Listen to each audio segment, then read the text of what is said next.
Juzi Mheshimiwa Rais alipokea ripoti aliyoiunda ya tume ya yale yaliyotokea tarehe 29 mwezi Oktoba.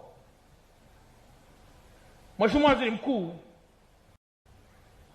Mheshimiwa Rais yule ni mtu mmoja mwenye uvumilivu wa hali ya juu.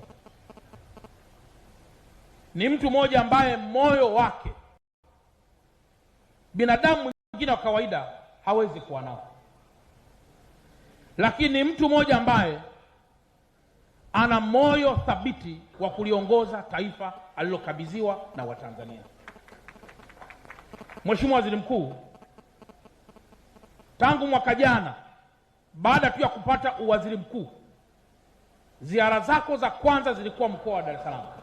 Asante sana Mheshimiwa. Utulivu wa mkoa huu wa Dar es Salaam umechangiwa kwa sehemu kubwa sana na matamshi yako wewe mwenyewe ambayo yaliendelea kuuponya mkoa na akaendelea pia kuliponya taifa letu kwa niaba ya Mheshimiwa Rais wa Jamhuri ya Muungano wa Tanzania.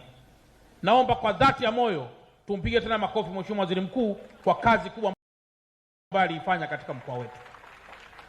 Nimesikiliza maoni ya viongozi mbalimbali kuhusu ripoti ya tume. Nimesikiliza maoni yaliyotolewa na viongozi wa dini, nimesikiliza maoni yaliyotolewa na viongozi wa siasa, nimesikiliza maoni yaliyotolewa na wananchi kwa ujumla. Mheshimiwa Waziri Mkuu,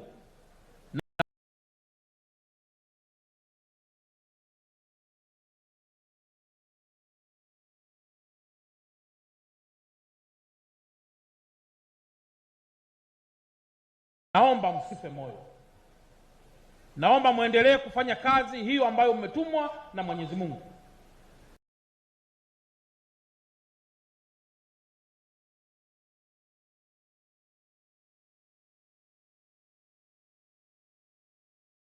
Na Mungu mwenyewe alipoketi anafahamu kwamba huyu anasema uongo, huyu anasema kweli. Shahidi na jaji wa kweli atakuwa ni Mungu wa mbinguni. Lakini mimi niliyekuwa hapa mkoa wa Dar es Salaam na ambaye pia na wakuu wangu wa wilaya, kamati za usalama zote, na hata hao wananchi waliokuwepo hapa, tukisoma na ile ripoti tunaona kabisa dhamira ya kuliponya taifa na taifa kuendelea kuwa kitu kimoja. Hili Mheshimiwa Waziri Mkuu, tupelekee neno la asante kwa Rais wa Jamhuri ya Muungano wa Tanzania.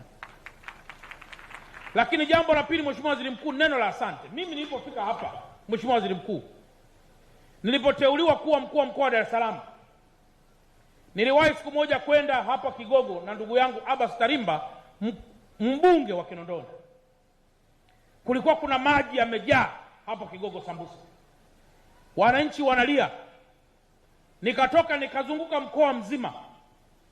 Niliporudi Mheshimiwa Waziri Mkuu, nikawa na tafsiri binafsi kuhusu kinachoitwa mafuriko.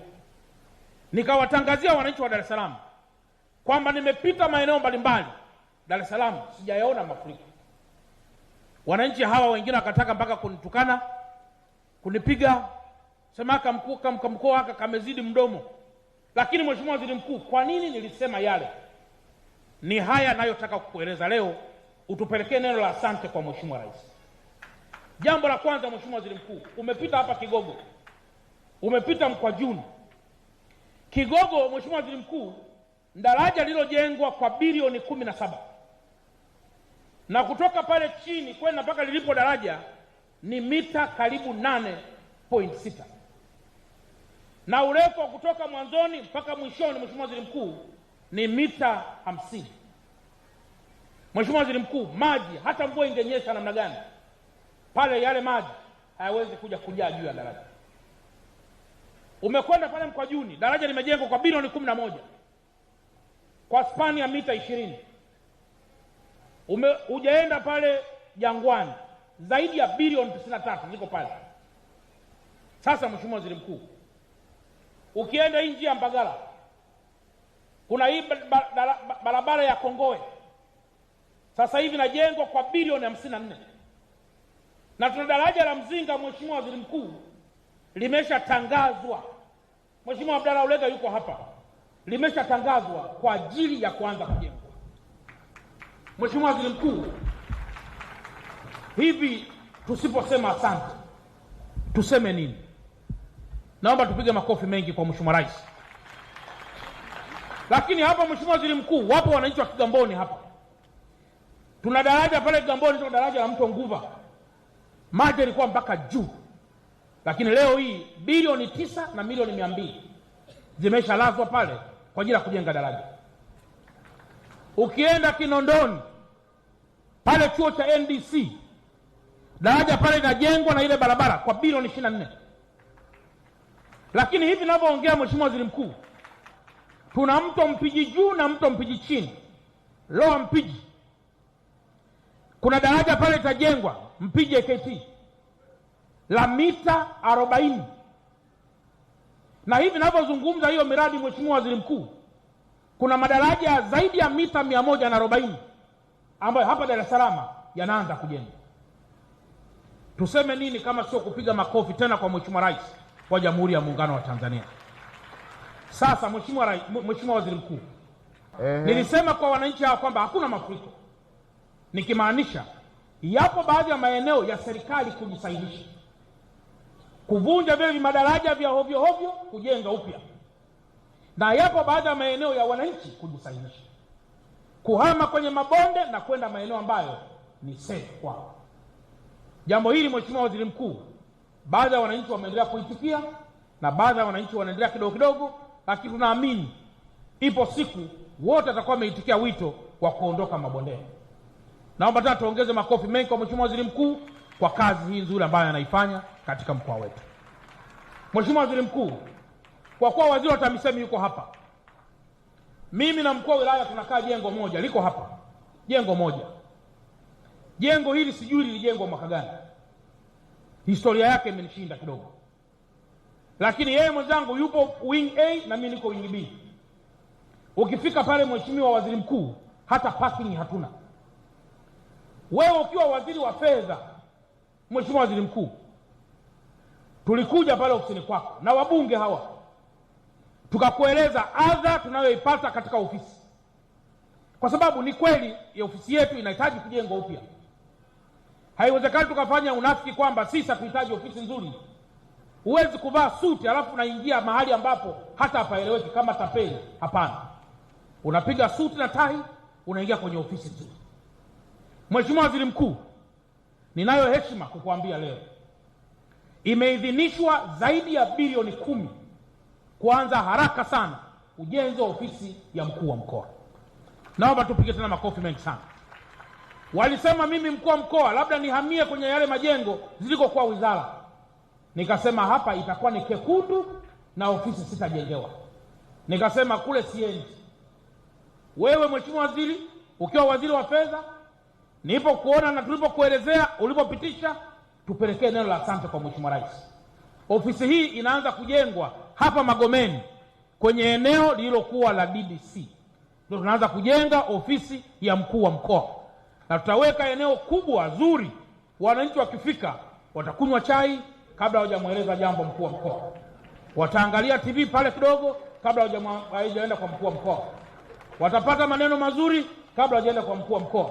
Ila anapokuja kwa mkuu wa mkoa, moyo unakuwa umetulia, mnaongea sasa vizuri kwa lugha moja. Mheshimiwa Waziri Mkuu, hoye! Mheshimiwa Waziri Mkuu, hoye!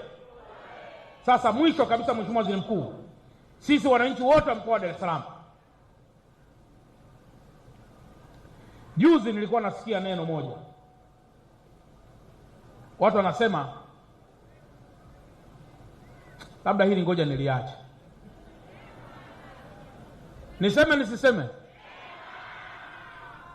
Mheshimiwa Waziri Mkuu, hili ngoja niliache. Lakini Mheshimiwa Waziri Mkuu, tumepata staili yako ya namna ya kuongoza ofisi yako. Leo nilikuwa nateta na mzee Ulega, akasema kuna mkutano wa hadhara. Nikasema ndio. Akasema waziri mkuu hapo atamsikiliza mpaka mtu wa mwisho. Pale ulipotoka pale, Mheshimiwa Waziri Mkuu, kuna wananchi wametoka Kibaha. Si wako wapi wale? Kuna wananchi wametoka Kibaha. Hao hapo hao. Wanasema sisi tumetoka Kibaha, tunataka tuje tumueleze waziri mkuu. Nikamwambia jamani, sasa huku Dar es Salaam mbona sasa mnakuja kuniongezea mimi mambo huku? Manake nitaonekana mimi na kero nyingi, kumbe umetoka Kibaha huko kwa ndugu yangu Abdalla, ndugu yangu Kunenge. Sijui wamepiteje wamekuja tena mpaka hapa. Sitashangaa hapa nikiambiwa kuna watu wametoka Katavi. Wala sitashangaa watu nikiambiwa kuna watu wametoka Morogoro. Kwa nini watu wanatoka mbali kuja kufuata Mheshimiwa Waziri Mkuu? Umekuwa tabasamu na suluhisho la matatizo ya watu hao. Sasa wakati fulani, Mheshimiwa Waziri Mkuu, ukisema unakuja Dar es Salaam, mimi leo nimemwambia waziri wangu TAMISEMI, leo nimechelewa kulala. Akaniuliza kwa nini? Nikasema nilikuja kukagua maeneo ambayo waziri mkuu atapita. Ukweli sijachelewa kwa sababu nilikuja kukagua, hapana.